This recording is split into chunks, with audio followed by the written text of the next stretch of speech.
Raindrops pounded on the crumbling tin roof like frantic applause, and 15-year-old Miguel Santiago stood on the muddy street corner, clutching a tattered umbrella that barely shielded him.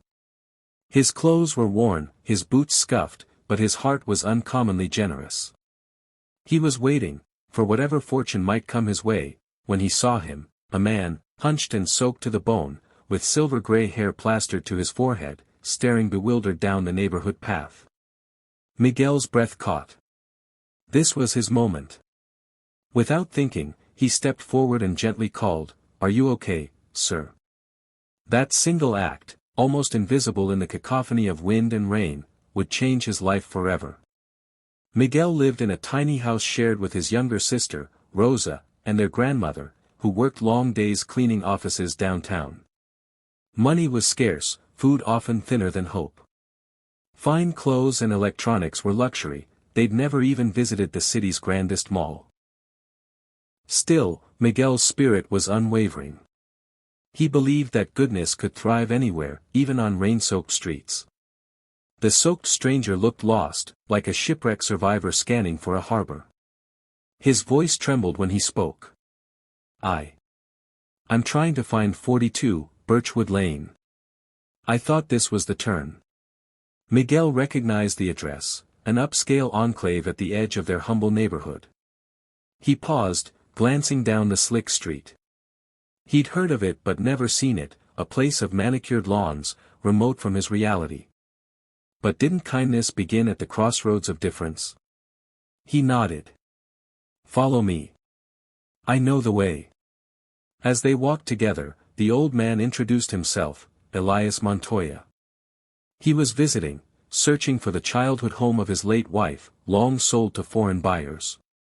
He had no smartphone, no map, nothing but a fading address in his pocket and a memory that grew dimmer each time it failed him.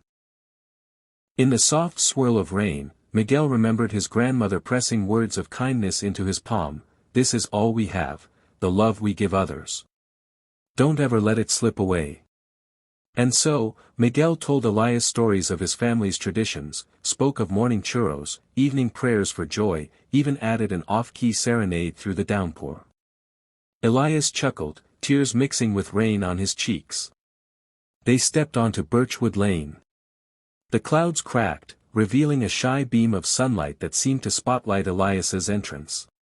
He paused before the stately brownstone, paint peeling from neglect. His eyes filled with recognition. "This was our home," he breathed. Every corner filled with laughter. His voice cracked, and Miguel put a gentle hand on his shoulder. To their surprise, a door swung open. A woman, middle-aged, impeccably dressed, peeked out. She saw Elias's wet, wandering state and called, "Dad. Papa." Then she rushed to him, embracing him as though rescuing him from the storm. The woman was Mariana Montoya, Elias's daughter. She had emigrated to America decades ago, built a tech company in Silicon Valley, and had flown back to propose demolishing their old house for a luxury condo. She paused in surprise at the sight of Miguel. "Papa, you met him in the rain?" Miguel nodded shyly. Elias squeezed his hand. "He led me here, when I could no longer find the way on my own."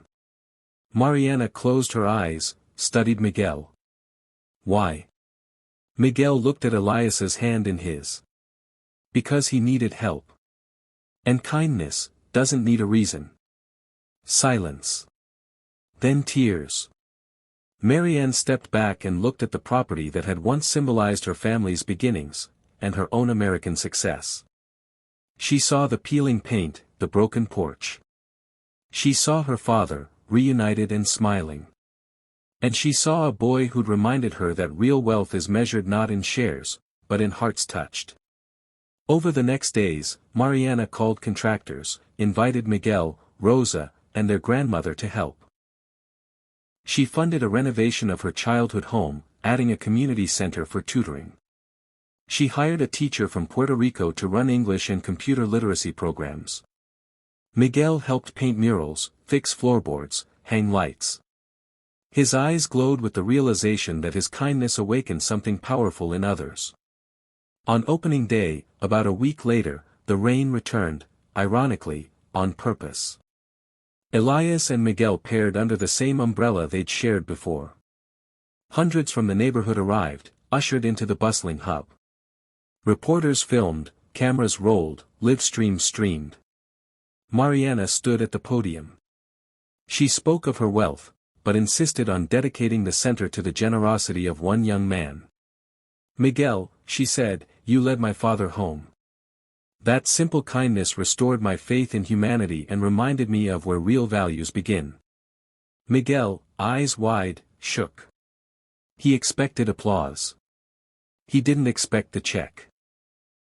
A scholarship fund, Mariana wrote, seeded with $1 million, to support every child who needed help affording school, uniforms, transportation. As the crowd filtered in, Miguel stood beside Elias. The older man had all the joy of a man born anew. He whispered, "You saved me." Miguel shook his head.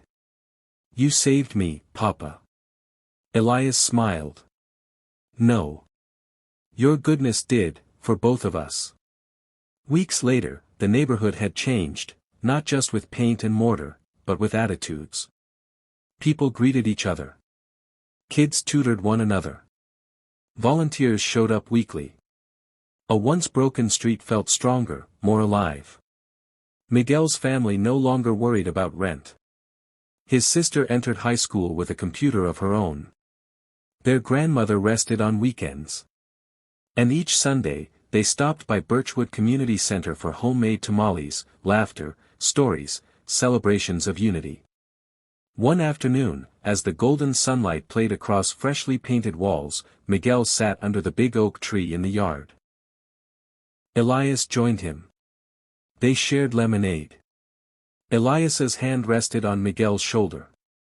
"You taught an old man to smile again," he said. "And now I know this world still has good people." Miguel nodded, tears bright in his eyes. One small kindness can change more than we ever imagine. And that became the whispered refrain, echoed in children's poetry, on social feeds, over dinner tables across the city, that a poor boy's small act in the rain sparked a wave of generosity, connection, and community. Though Miguel never sought praise or prizes, his name became synonymous with hope. He was invited to speak in schools, share the story of that stormy night. And he always began the same way. In the middle of a storm, it only takes one hand, offered without hesitation, to turn tears into hope. This is the story of Miguel and Elias, a reminder that even when life's storms test us, kindness can be shelter. Generosity isn't defined by wealth, it's the willingness to see another's need as our own. In that moment of shared humanity, a poor boy helped a lost man.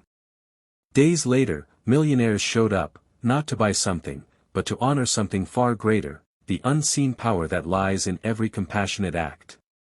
May we all remember, in our darkest rains, we can be each other's light.